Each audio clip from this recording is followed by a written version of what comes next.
What's up, guys? Hello, everyone. Hello, all summoners that happen to be viewing this stream at this particular time of the day. And if you are, congratulations, because you are about to witness the best of three semi-final between Team Dream from the University of Auckland and Team Zabuza from Queensland University of Technology, or QT for short. My name is Matt Pixie Carroll, and joining with me today is Tepuni Poon Doyle. Poon, say hi.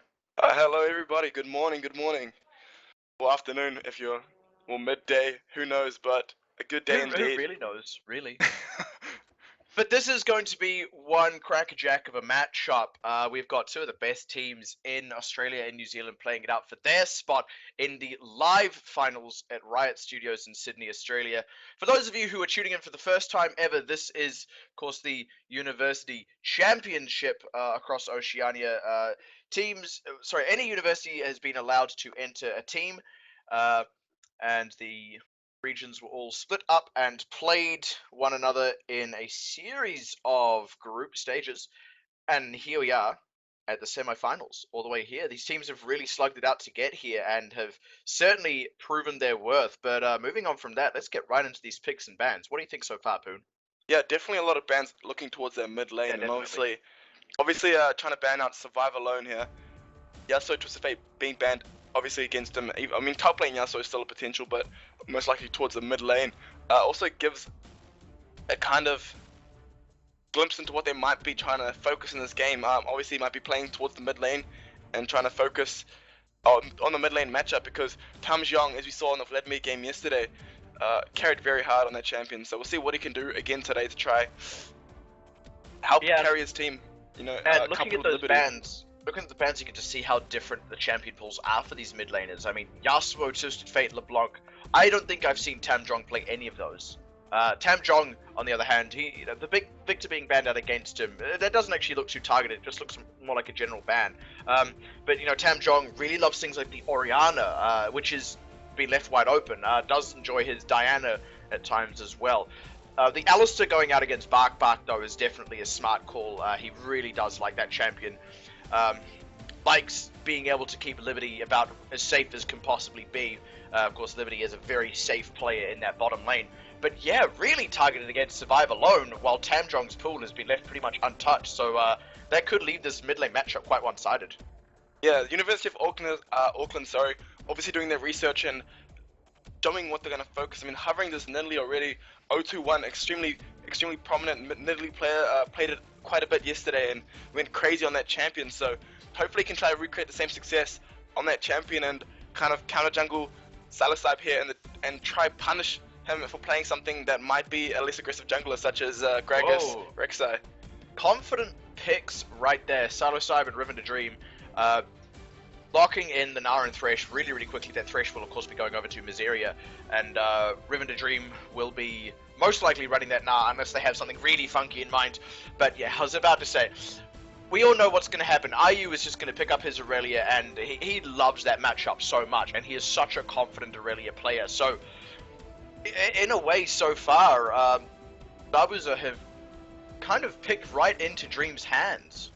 Yeah, as you mentioned before, IU just so comfortable in that Aurelia, played it yesterday and had great success on that champion. Dream kind of not in a rush to pick up the top lane, as top lane was already being picked. It's up to them if they want to blind pick these bot lane into what seems like a Thresh.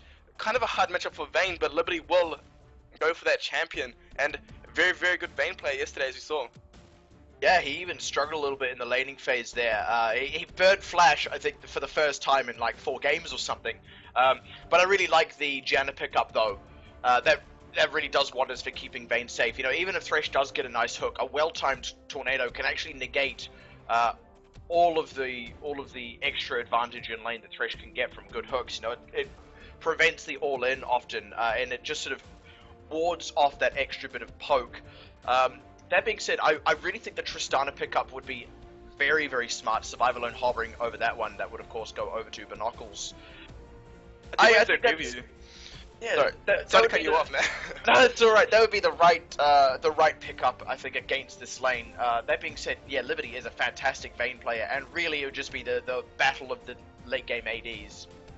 Yeah, Liberty definitely knowing his limits on that champion, and none other but Bark better to protect them in that laning phase. But I have to give Binox and Miseria the benefit of the doubt. That lane, Thresh Tristana is extremely strong and has a lot of kill potential. That explosive bomb that Tristana has, sorry, and also the death sentence, if it does land onto something like the Vayne or even the Janna in the early stages of lane, they can burst them extremely fast. And if Miseria does opt for that ignite over the exhaust, there's gonna be a lot of damage coming through here. This is a cool one to see. I'm liking the look of this. Tamjong is going with mid lane Rumble. It's actually been banned out against stream. This is sort of his ninja pick. He really likes playing this, and it's really left field. No one's expecting it, and I was about to say it's got a really nice matchup against Azir. That is exactly when he likes to run it. And I can definitely see the mid lane Rumble sending Zabuza for a bit of a spin here. I'm excited to see this mid lane matchup. We ID'd it very early on, as being a very hot matchup here. Of course, two of the best players on these teams are Survive Alone and Tamjong, respectively. And the directed bans towards Survive Alone have really just shown how much they are respecting him, and he's still got that Azir. So we're seeing two players on champions they really enjoy. It's going to be one hell of a hot matchup. One thing I have to mention is it's quite interesting that they banned both the Yasuo and the Twisted Fate, because Yasuo does counter the Twisted Fate, so they could have baited the Twisted Fate pick onto Survive Alone, and Tamjong, we have seen him play that Twisted Fate before, so not Twisted Fate, the Yasuo. So it's quite interesting to see that happen, but nonetheless, we are going to see his mid lane Rumble, something that he's really known for, as you mentioned before, and it's going to be definitely a matchup to watch in the mid lane, and opting for that ignite, obviously feeling lucky and trusting his own skills to kind of kill Survive Alone in a 1v1 matchup. But even then, if he gets ganked, he turned around a lot of those 1v2 ganks yesterday and got double kills, so we'll see what he can do on this mid lane Rumble.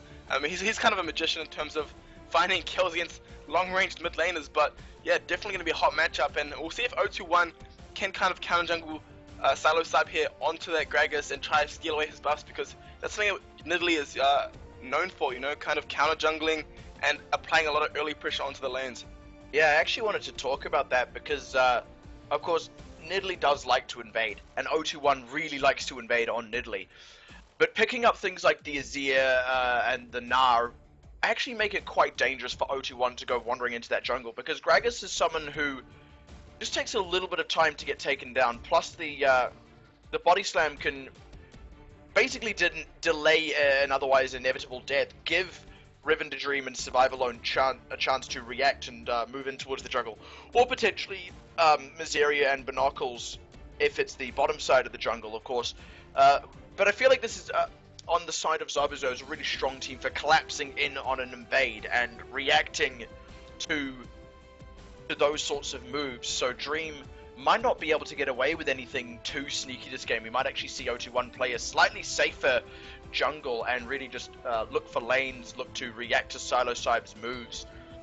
I want to talk about something a little bit different though, and we haven't quite addressed it, but look at the team fight power that actually comes out of the Zabuza squad here. It's a little bit conditional, because they do need some good positioning and some good timing with the Gnar, Mega Gnar, but if they get it all, if it all comes together, they're going to absolutely destroy this Dream squad. Extremely scary team fight, as you mentioned. I mean, Azir given time to scale up, and so does Tristana. It's going to turn into an extremely one-sided game. I mean, they have the front line in terms of the Gragas and the Gnar. And if Gnar can get that Mega ult, it's going to do so much damage to Liberty and Tamjong, these short-ranged carries.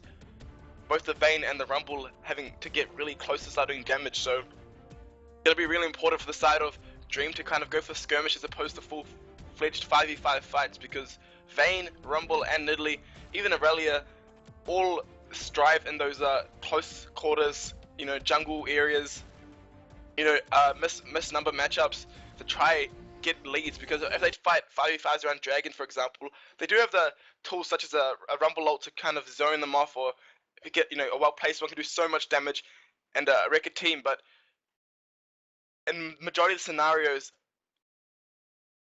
the team of Queensland do have the advantage in this full-fledged 5v5. Yeah, I think that's a really good point. And you also mentioned just the respective range on the carries. Tristana has massive range. Azir is kind of short range, but he's often a lot longer range than you're expecting, and has a lot of zoning potential with the range that he gets. So in effect, it ends up being much longer range. The net effect of both of those is you've got to fight your way through a lot of damage just to get into range to deal your damage if you're on the side of Dream here. So that's something they're really going to have to contend with, and I think that's, you're dead right in saying they don't want 5v5s, especially not in lanes. They want to get, some sneakier fights. They want messy fights. They want to catch people out in the jungle, not necessarily looking for picks, just looking to outmaneuver Zabuza, have more people in the right place at the right time, and win through that. That's really their game plan here, which requires a very, very strong vision game. But if anyone carry the vision game, it's 021. I kind of have a feel though that it's gonna be up to the side of Dream to try stop Zabuza from just farming up to this late game monsters. As I mentioned before, we see Azir, a late game monster in this itemization, does so much damage to the front line, especially short range carries, which we do see on the side of Dream. And also Tristana, once he does hit that level 18, even level 16 3 item spike, with that rapid fire, she's gonna do so much damage across the board. So it's really up to Dream to try set the pace of this game and don't play proactively opposed to reactively. And look at these moves though. This is really nice. I like the extra ward by Dream in the mid lane there. It actually looks like they might just end up trading red buffs. Also the ward going down here. They're pinging it out. They haven't placed it just yet, but it's the lane swap ward, to spot out lane swaps if they possibly can. In fact, both teams doing exactly this. So you wonder, maybe are either of these teams maybe looking for a lane swap? Because I think Vayne actually taking the lane swap up against the Gnar could be a very smart call. Yeah, a lot of pings actually going down. Obviously, both teams knowing that the lane swap would be a potential happening in this hold game, on a minute. and they might meet. Hold on, they know that Nidalee likes to start the red buff, and Nidalee's about to walk over a whole chunk of wards. They know that this is coming. The team are pinging it out. All of Dream is there, but will they be in the right position, or is Tamdrong a bit too far away? Oh, they fight back! They want to go straight in. Is he going to be able to flashes away? The Ignite is ticking on him, but he's got his shield leveled early. They find him, though! The explosive shot! First blood being picked up. Binocle's getting that one. That's going to be a big advantage in lane. If they weren't looking for it before, I wouldn't be surprised if Dream are looking for the lane swap now. And Nidalee still needs to get onto that red buff. That was an extremely greedy play by the side of Dream. I mean, they had the lane swap wards all on the left side of the top lane jungle, the red side of Zabuza. So to walk into their own red side jungle without any trinket wards or any vision or any prior knowledge was extremely naive in my opinion. But nonetheless, they do have the first blood onto probably the most ideal candidate, which is that Binocles on that Tristana. So it's really up to Dream and his team to kind of... Look at this answer. 021 steals away Silocybe's red buff. And Silocybe, he only warded the red. He didn't actually take Dream's red buff. So 021 has actually reacted to this really well. That's just totally hamstrung Silocybe. Yeah, done a very good job. If he does end up 3-buffing Silocybe on this jungle Grex and he does not rotate towards this red, I mean, he still has it warded up, so he does know that 021 has not taken it as of yet, but if he does end up walking towards his own red and realizing it's not there, then it's be very hurtful in his jungle, as his ganks won't be anywhere near as strong. That ward's just expired as well now, so it's not safe anymore for Silocybe to walk in there and trade red buffs. In fact, he doesn't even know his own red buff is gone now, 021. He actually might look for some early action in the mid lane. That would give it away though, because Silocybe, he didn't see the red buff go, and if he sees the red buff on 021, then they're going to know that it got stolen. Yeah, 021 obviously looking towards the mid lane, I mean, knowing where to put the pressure at the right time, but one thing I have to mention is that it's really up to Silocybe to kind of gank this top lane, because IU on the Aurelia, I've seen him carry so many games on that champion, and he's so comfortable, and if you let him farm up against this Gnar, he's definitely going to make you pay for it in terms of late game team fighting, and so it's really up to him. He's just found it. He's just seen the stolen red buff, and you were just talking about it, wanting to gank the top lane. That totally hamstrings that top lane gank. He's not going to be able to do it anymore, at least not reliably so. It's going to be up to IU to misposition himself in order for Silocybe to take advantage of that and get a good gank. And IU, he's not the sort of player to really do that. And Silocybe still hasn't reacted with his own movement into 021's jungle. This has actually been amazing mind games by Dream. Yeah, Dream definitely playing this early game very well, especially after the early game loss of kill. But 021 taking that Scuttle Crab on the left side of the map was extremely strong, and he might get Silocybe here. Oh, the spear does connect. Silocybe's going to body slam to safety though. That was so well timed as well, because Survivalone had actually just backed. And we were talking about how dangerous it was for 021 to go aggressive, given that Survival Owner and Riven to Dream can collapse so easily, but if that spear had connected and the body slam had been down, then O21 could have easily fished himself a kill there. Yeah, a lot of pressure could have gone down there, but body slam was going to take Salosab to that safety, so O21 going to have to go back to his jungle, may opt for this raid and then look towards bot lane, which is what I'd like to see, because Binoculars and his partner, Myzeria here, are pushed up constantly, so if they can get a gank across and get Liberty even some breathing room on this Vayne, it's going to be extremely beneficial for his team. Yeah, I really like the pressure actually the Binoculars and Myzeria are applying down here, because Liberty is definitely the player you want to be pressuring.